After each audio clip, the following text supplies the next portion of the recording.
All right, everybody. Thank you so much for having me. Thank you, Data Science Go, as well as one of your sponsors, USD, who's my employer.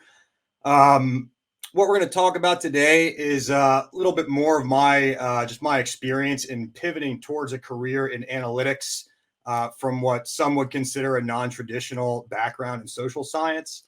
Um, so thank you, John, for giving me a nice intro there. I am a teacher at USD. I teach economics as well as data analytics. We recently celebrated launching our new major this fall, and I do teach both in the graduate and undergraduate programs, several courses in both. And when I'm not in the classroom, I do some freelance industry consulting in analytics. Um, I have background in social science, really a social science degree in economics, but as you'll see momentarily, there are aspects of what I learned in that degree that were absolutely analytics relevant and I was able to leverage to wind up in this wonderful field. I'm also a CAP holder, which is an informs designation. I'll talk about that a little bit later. And I'm going to discuss some interesting serendipitous journey that I took in actually the video games industry, where I was able to work my way up to the chief data scientist position in a startup enterprise. So let's talk a little bit about data science. It's a really big thing. So we're talking about analysis, machine learning, their salesmanship, web scraping, database management, all sorts of mathematical techniques with respect to optimization, statistical analysis, and modeling. And I'm going to center this discussion a little bit more around the field of analytics in particular, as well as my specific experience in that field. And arguably, analytics is a subset of the overall field of data science, and Informs, the Institute for Operations Research and Management Science, defines analytics specifically as the scientific process of transforming data into insights for making better decisions. So there's a key component at the end of that definition for making better decisions. We're not just crunching numbers for the sake of it. We want to really inform decision making and improve some sort of outcome. And in doing so, it's good to be aware of the three branches of the field of analytics. And I'm going to just kind of discuss what each one entails. And I think this will be a good follow-up discussion to what John was alluding to in his talk prior with some optimization techniques. So we'll kind of touch a little bit on those. But the three main categories that you can really classify any sort of analytics problem down into are the descriptive, the predictive, and the prescriptive problem types. We're going to drill down into each to kind of give you a feel for maybe where your background already could be applicable in solving these types of problems. If we drill down into descriptive methodologies, these are typically a collection of models that really help describe the problem situation for further analysis. And when you're dealing with descriptive methodologies, you're really asking an exploratory question along the lines of what had happened in my data, right? What happened in the data? And this usually involves some sort of summary statistics, tables maybe, or some sort of visualizations, graphics accompanying those tables to help in the goal of answering that question, what happened? Within the realm of descriptive techniques, you'll see things like, tools for plotting distributions of variables, so histogram plots, non-parametric density plots, plotting relationships between multiple variables, scatter plots, pairwise plots, time series data plots, and again, summary tables and charts that deal with a lot of probably the core descriptive measures that you might be familiar with if you have some experience with at least introductory level statistics. Second branch that we're going to drill down into is the predictive branch of methodologies, and these are more focused on explaining causal relationships, explaining relationships between variables in your data in order to maybe try to predict the future or to think about how some sort of counterfactual situation might actually play out. In either case, when we're dealing with a predictive approach, the key question that we're thinking about asking here is not what happened, but what could happen. Okay. And these set of methodologies involve typically one of two things, either looking backwards to look forwards, which involves looking back at some data, building a statistical model, and doing things like assuming there are no structural breaks in that process to use a time series data to forecast forward, or potentially doing things like simulation, right? Building a model based on some well-founded theory, twisting that model up and kind of letting it run as if you were spinning a top, to see sort of what path the variables will take and how things will evolve. In terms of predictive techniques, there are quite a few, too many to list here, so I'm just going to list a few.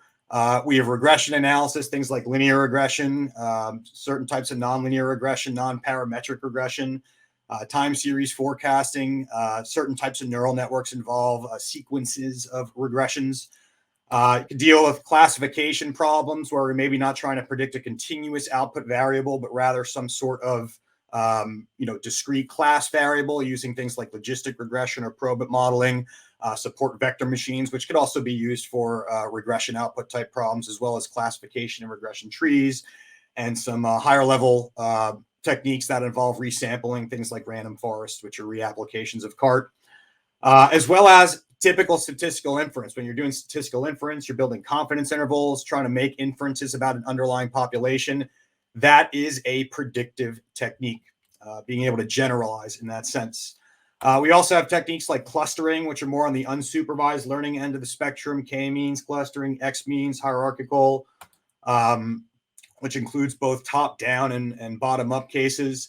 Dimensionality reductions techniques like principal component analysis, validation using holdout data to estimate your out-of-sample performance, as well as regularization, making sure you don't overly complicate your model in a way where you're overfitting the data rather than generalizing well against the underlying data generating process, as well as simulation. We had mentioned before, whether that's discrete event simulation, some sort of stochastic type Monte Carlo simulation, or agent-based economic modeling. Game theory is also a very interesting predictive tool to figure out how group decisions are being made when the consequences of those group decisions are not shared by the individual, but are shared by the group. So game theory, I think we're celebrating about 70 years now, 71 years since John Nash's groundbreaking theorem. And iterative learning and AI approaches, things like gradient, stochastic gradient descent, these are all predictive techniques. Last branch of the analytics problem type was prescriptive analytics and prescriptive methodologies. These offer specific solutions to problems, providing quantifiable answers that can be implemented.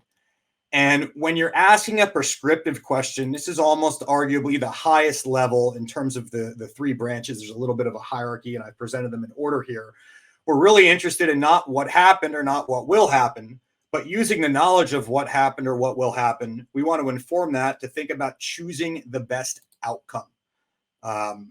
So we're really thinking about, when we're dealing with a prescriptive problem, dealing with some sort of formal optimization. We're trying to minimize something, maximize something, or maybe match something, which could always be restated as a min or max optimization type problem. Prescriptive techniques that would be relevant are things like linear programming, simplex method, integer programming problems, where you're dealing with discrete sets of integers as your choice variables. Nonlinear programming, where you have nonlinear objective functions or nonlinear constraint sets when you're dealing with methods like Lagrange and Crouch-Kuhn-Tucker. Mixed integer programming, where you have kind of all of the above cases to deal with simultaneously. Network optimization has become really popular, especially dealing with social media data and unstructured data through networks. Dynamic programming, very interesting techniques to use in order to think about what is the best type of decision rule when you're dealing with decisions over time. Meta-heuristics can be used as simplifications of underlying optimization problems. And we also have several types of stochastic optimization techniques and simulation optimization techniques that could be relevant. Now, given these three branches, descriptive, predictive, and prescriptive, it's also important to get an idea of the breadth of the problem that you're going to be facing if you are entering an industry like analytics or even the broader scope of data science. And that is data never sleeps. I think this infographic on the right side of the screen here, they say a picture, what's the phrase? A picture says 1,000 words here.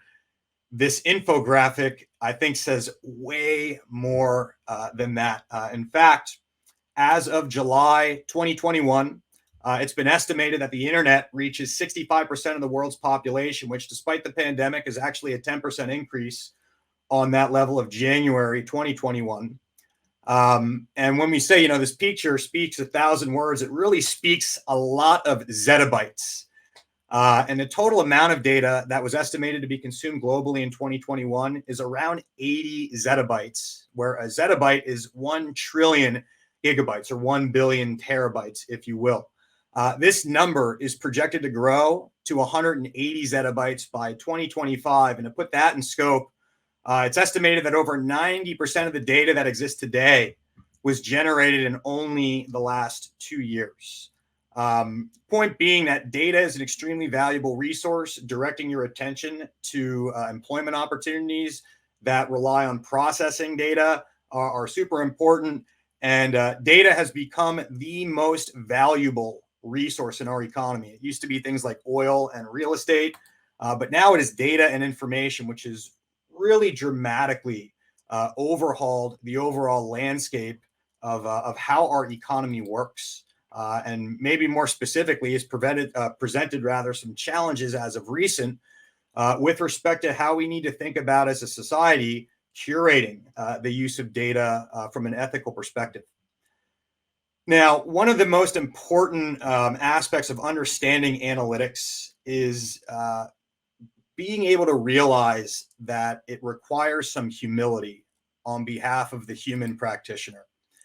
And what I mean by this is that there are things that people are good at, right? And I'm not going to suggest that all people are good at these things. There are certainly exceptions, things like common sense. Probably you can think of people in both categories that have great common sense and maybe not. Folks that have great moral direction. Humans are excellent at imagining things. We're able to do things like exert compassion and empathy in situations where our cognitive system and computing counterparts may not. We're able to abstract away from reality and think about counterfactual situations. So our ability to really take advantage of abstraction is something that, on the whole, computers will never actually be able to replace in full. So if you're worried that the robots are coming for your jobs, good news, folks. There are a lot of things that they cannot do that you can. Dealing with dilemmas. Dilemma is a problem where the solution leads you into two other problems. And we're dreamers, right? We can dream. We're able to generalize, sometimes in ways that might get us into trouble.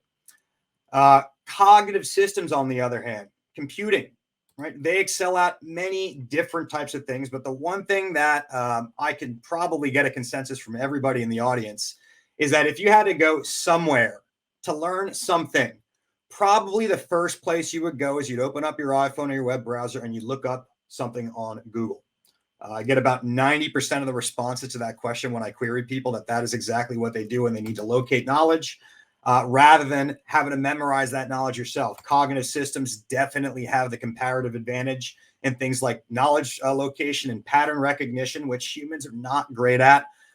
Doing things like natural language processing, be able to scrape billions of tweets in a day and process those for sentiment analysis.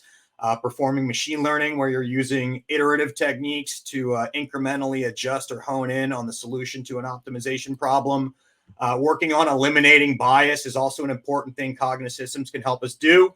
But as we mentioned a moment ago, we have to be careful not to introduce bias unnecessarily. You might remember the iPhone X rollout. There were some issues with the facial recognition technology, opening the phone, creating some false positives and opening the phone, depending on your skin complexion. So there were definitely some ways that actually incorporating cognitive systems might actually introduce bias in ways that are unintended. And again, cognitive systems have this almost limitless capacity to perform calculations at a rate which a human just cannot possibly compete with. So it's really important to recognize humans are good at some things, cognitive systems excel at other things, and the huge benefit of the analytics field now, specifically that technology has really caught up to where we are in terms of our knowledge base of applications of techniques, is that we're finally able to really leverage cognitive systems on a very large scale now with big data.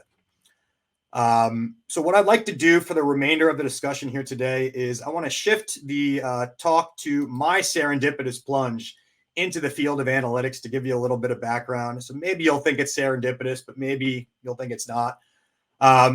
But as I finished up with the last years of my graduate school, I was roped into a very strange opportunity, and through a student in one of the groups that I was advising for, I was an advisor for a student group as a grad student in my last few years. One of the students introduced me to an acquaintance of theirs who was an indie game developer, and we sat down, had some lunch, and he was really interested in hiring me to help him develop video games, basically. And I didn't understand at all why he had any interest in my particular background. He wanted someone to deal with economics problems in games, and I just didn't know what he was talking about. But after the end of the lunch that we were sitting with, he convinced me, a good amount of convincing, that there were indeed several problems that he would face in this development pipeline that would require insight and solutions to problems that could typically be framed as economic problems, but no one was really using those tools in this different environment. So we wound up founding a company called Nerd Kingdom. It was a technology company, and the focus was really on games development and data.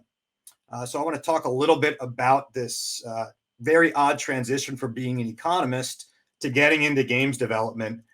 And the more we talked, as I mentioned a moment ago, the more I was able to see that traditional tools that were used to solve economics problems, things like, regression analysis, certain optimization techniques, could also be used in trying to optimize not only game design, but different types of parameters related to games, things like revenue optimization of prices of goods you're selling in games. And no one really seemed to be paying much attention to these things back in 2010 when big MMO games really started exploding. World of Warcraft was reaching its peak in terms of its user base. And very quickly, we realized that games were a data-rich environment where we could leverage economic theory in ways that traditionally hadn't been. And the advent of networked MMOs made this approach even more viable in a big data framework. So we were able to apply concepts to solve problems related to things like the pricing of digital goods, measuring things like player churn, understanding factors related to player churn, identifying toxic player behaviors like trolling, real-time development advising, facilitating cooperative play or anti-cooperative play using some techniques in game theory. And we realized that games could be used to infer behavior, not just about games themselves, but even about the real world. And we immediately started taking these ideas and doing some third-party consulting with other major developers as well as indie game developers. And what we were doing is essentially utilizing video games as a test environment. And it was really easy for us to do things like conduct multifactorial design experiments or A/B testing because N was huge. And we were able to vary treatment groups across servers, which made it very easy to do things like monitor the behavior of participants and segment them into treatment and control groups. And we recognize that if incentives in a virtual environment are reasonable, specifically to the question that you're interested in, then it is possible to use those behaviors to extrapolate things about how people behave in reality. For example, we were able to think about using behaviors of people in first-person shooter games to advise combat strategy for the Department of Defense. Looking at things like aggregate co-movement patterns in massive games to do things like advise people of public health restrictions and transportation logistics associated with things like disease outbreak, and using games as a collaborative problem-solving environment, gamifying, for example, learning or learning how to program and more. So what we actually did is we took a very famous video game called Minecraft, which was released in 2009, and it's an open world sandbox game that uses a technique known as procedural content generation, which algorithmically generates the landscape that you're looking at. And we basically used this game and we modified this game through the open source nature of this game to create a data product that allowed us to scrape data from users participating in these sandbox environments.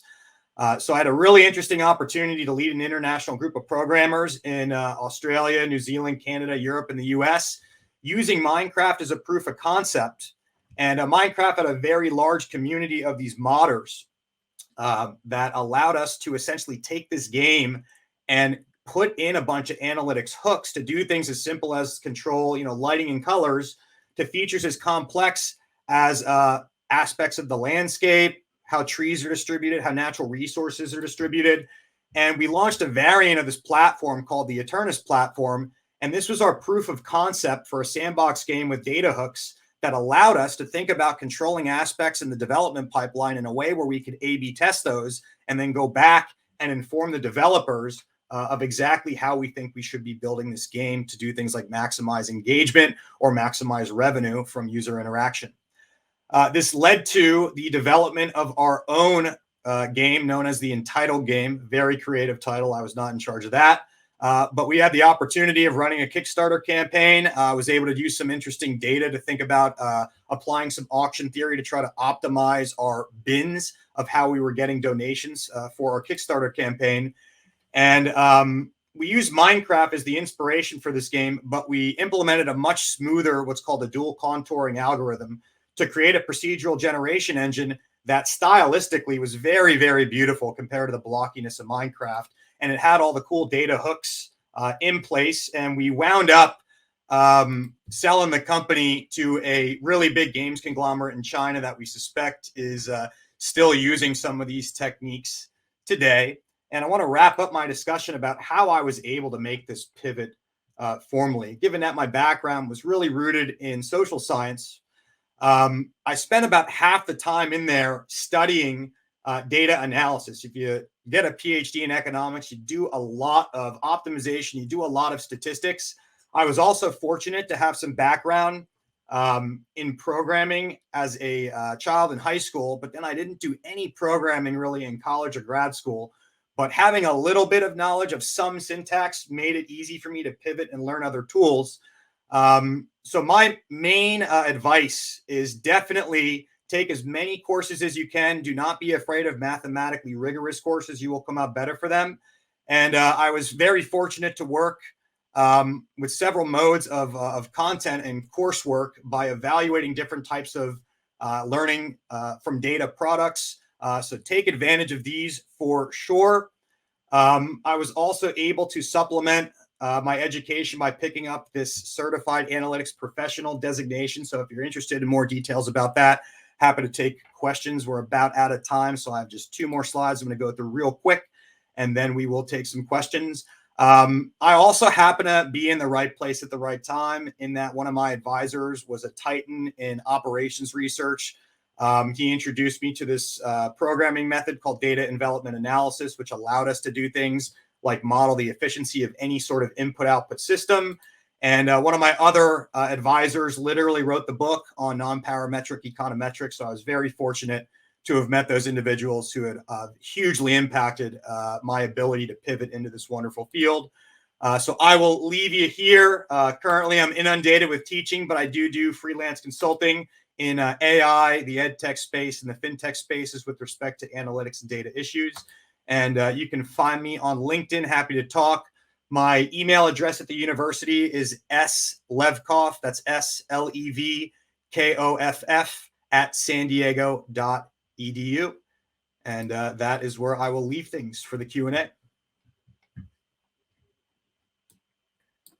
Very good. Steve, thank you so much for, once again, that's 2 presentations in a row where people can take something that appears on the surface to be a dry topic, but yet you make it interesting and practical and actionable to those of us who are watching. So again, thank you so much. Before we get into questions, I've got to make 2 comments. One, about your slide about the leveraging when you were talking about the humans versus the machines, uh, I'll be back. I get the thing, right. It's not a tumor. Skynet's coming, right? Yeah, that's right. That's the first picture I got. Yeah. Hey, there's no danger, right? Let humans do what humans do best. Let machines do what machines do best. We keep that in its proper perspective. And perhaps there won't be a Skynet, at least not for our lifetime anyway. And the other thing was you modded Minecraft. Talk about a bucket list item. Ladies and gentlemen, how many people do you know who can say that they've done that? So, all right. So let's see. We got some questions here. What are some of the best practical software tools that you would recommend for visualizing some of the analytics models that you talked about, Steve? It's a great question. So for visualization specifically, I think there are several good tools out there on the market. In our program at USD, we introduce all of our freshmen and sophomores taking introductory statistics to Tableau, which is a great visualization software. Not great for predictive analytics or for Right. prescriptive analytics, but for descriptive applications, it's a pretty wonderful tool. I think recently purchased by Salesforce. Um, I happen to leverage R as a statistical computing package quite a bit, just from my experience. And I've had some pretty good experiences with the ggplot2 package, which is a visualization package. It's open source, free to access if you are familiar with R as a tool. So those are the two that I am most comfortable with. I think if you're just very comfortable with Excel as a spreadsheet modeling application, Excel actually in newer iterations has done some fairly nice things with its visualization tools. So just off the top of my head, those would be probably my three go-tos. All right. Very good. Thank you, sir. Earlier, you mentioned the Monte Carlo simulation. What did you mean by that? So Monte Carlo simulation is a scenario where you maybe have a calculation that depends on a few different variables, where these variables are actually random variables. They're random quantities. And what we would like to do is understand how the distribution of the result of the calculation depends on these random quantities. So what we would do is we would simulate the distributions of these random quantities individually. We could use a computer technique, random sampling from a software package like R or Python to use a random number generator, where we can simulate and draw, resample the different values of these variables. And then we can actually compute the value of the calculation we're interested in over millions and millions of iterations of resampling, so we can see specifically on average, what is that calculation going to come out to. What it's most likely to, anyway. That's I correct. guess hence the gambling in the same way that a random little ball is going to land on whatever number as the thing spins around, right? Yeah. That's The right. That's the roulette idea. wheel. Yeah, there you go. There you go. Well, speaking of games, leads us to the next question. What, and again, I'm sorry, the print is kind of small. What do you think of the gamification of finance on Robinhood? Ooh, that's a great question. So full disclosure, I am currently consulting on a project that is very, very similar to Robinhood. Is a gamification of a no fee trading app. Um, but as you will probably have noticed, that there have been some social upheavals as of recent, with things happening on Robinhood in relation to things like the Wall Street bets fiasco with GameStop. So I think, again, the gamification of finance, it could be interesting from the perspective of trying to get more people to enter and lower the barrier of entry into speculative investing. That being said, I think, if you get too many people trying to purchase something that they don't fundamentally understand the value of. For example, this happened, you might remember, back in 2000, before the dot-com bubble burst.